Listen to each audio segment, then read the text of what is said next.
टङलामा पानीरीमा यस्तै मिटिङहरू छन्। म दुई तीनटा कुरा भन्न चाहन्छु। अब हाग्रामालाई हामीले किन भोट दिने, प्रमोद बराइलाई हामीले किन भोट दिने र यहाँको तपाईहरुको विधायक जुन दलका छन्, यहाँको विधायक आज आसामको एक दुईजना, अर्को बीजेपी पनि हाम्रा धेरै एक दुईजना मान्छे छन् र युपी पनि अलिक धेरै देखिँदैछ अहिले। अब तीनवटा पार्टीमा हामीले कसलाई चुन्ने त?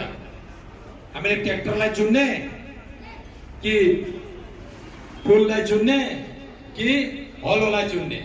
तीनटामा हामी कसलाई चुन्ने?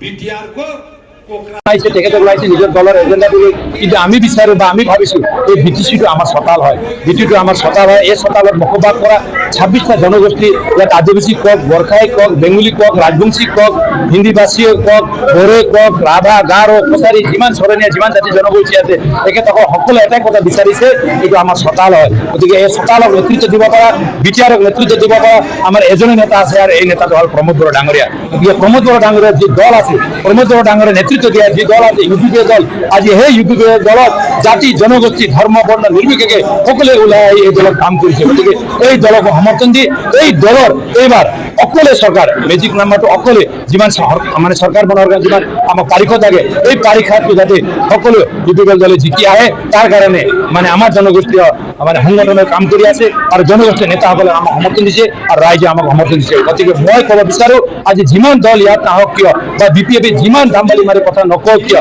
আজিৰ দিনত প্ৰমোদ বড়োই ইয়াৰ বিটিআৰৰ চিফ হ'ব, আৰু প্ৰমোদ বড়ো ডাঙৰীয়াৰ নেতৃত্ব দিয়া